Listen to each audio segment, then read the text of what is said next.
Thank you, Madam President. My comments are going to be about both this bill and the following bill on the calendar. I'm standing here today for one simple reason, because I want our children, my children, to live in a world where big tech does not profit at their expense, doesn't profit off of their mental health, doesn't profit off of their personal data, and most of all, doesn't profit off of their lives. Social media is an overwhelming presence in the lives of our children. Up to 95% of American teenagers use social media, with more than a third saying they use it almost constantly. And it's not just teens. Nearly 40% of children aged 8 to 12 say they use social media as well. This transformation of young people's lives has come with nearly no oversight or regulation, and the consequences of government's failure to act has been catastrophic. In fact, the last time Congress passed comprehensive internet safety legislation for kids was, wait for it, 1998. That's right, back when we were all still getting America Online discs sent to us in the mail multiple times a week. By now, the link between social media and mental health is clear. Teens who use social media for more than 3 hours each day face twice the risk of having depression and anxiety. One study found that amongst young girls, the correlation between negative mental health impacts and social media use was stronger than the links with binge drinking, sexual assault, or hard drug use. In the last year, nearly 1 in 3 teenage girls reported having seriously considered suicide. 1 in 5 LGBTQ teens said the same. Over the last decade plus, self-poisonings amongst 10 to 12-year-old girls have quadrupled. Hospital admissions for self-harm have tripled among young girls aged 10 to 14, and their suicide rate has doubled. And emergency room visits for suicidal ideation have doubled amongst all adolescents. And the U.S. Surgeon General, not Andrew Gounardes, but the chief public health official in the country, says that social media is a driving factor in this crisis, and that social media is unsafe for kids. He compared what's happening in social media to the equivalent of having children in cars that have no safety features and driving on roads with no speed limits, no traffic lights, and no rules whatsoever. Now, social media's claim to care about this crisis. They claim that they're doing everything they can to protect young users and to create safe spaces online. Notwithstanding the fact that they have fought us every step of the way to get to this point, spending $1 million to lobby against these bills in particular, the fact of the matter is that their very business model is built on maximizing user engagement and keeping our eyes glued to their screens for as long as possible so that they can sell us ads. And the numbers prove it. In 2022, social media companies like Instagram and TikTok made nearly $11 billion in ad revenue just from users under the age of 18.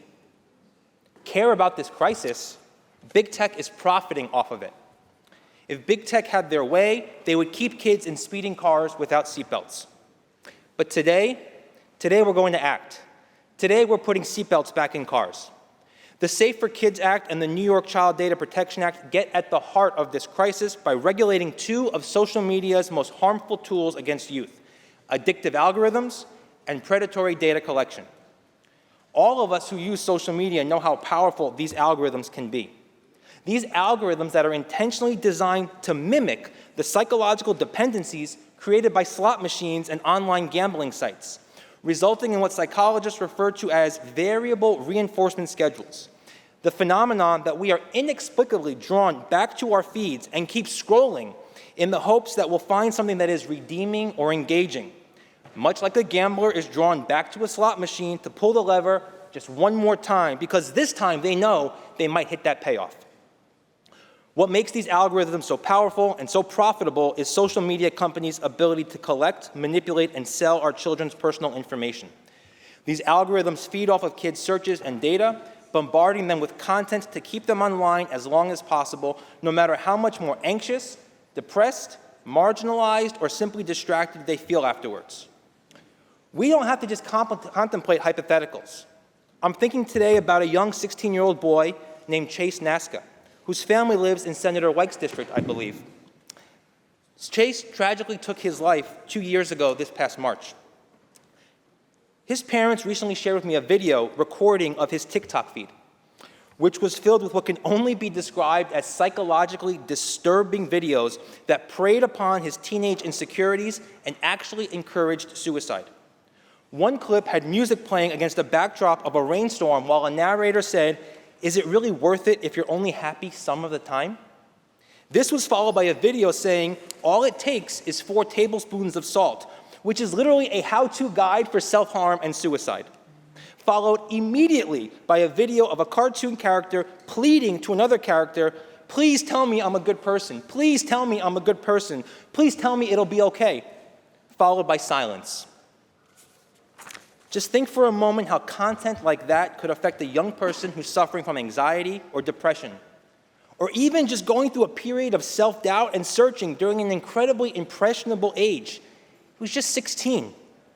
We were all 16 at one point. I'm sure we all had those moments in our lives. Now imagine seeing that content over and over and over, thousands of times over again, just like Chase did. Social media algorithms are heat-seeking missiles designed to target a user's vulnerabilities and maximize user engagement at all costs. They found Chase. They find all of us eventually. The Safe for Kids Act restricts social platforms from offering addictive feeds to users under 18 without parental consent. Instead, kids will see a chronological feed of content from pages they already follow or of generally popular content, the same way social media used to work. The bill also prohibits social media platforms from sending notifications to minors from midnight to 6 a.m. without parental consent. The Child Data Protection Act prohibits internet companies from collecting, using, sharing, and selling kids' personal data for commercial purposes unless they too receive consent.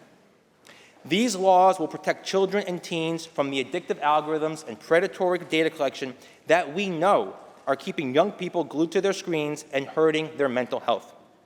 Now, you may have seen over the last few months how tech has responded to our efforts here. They've created AstroTurf coalitions to feign opposition to our bills and tried to convince us that social media algorithms are good. They've waged a vigorous whisper campaign to sow doubt about our efforts and instead have asked us to trust them to protect kids on their platforms. And they've spread misinformation about what these bills do and have tried to claim that these bills will shut down the internet for minors. In other words, Madam President, they want us to believe that kids are safer without seatbelts. But we know better. These regulations are not radical.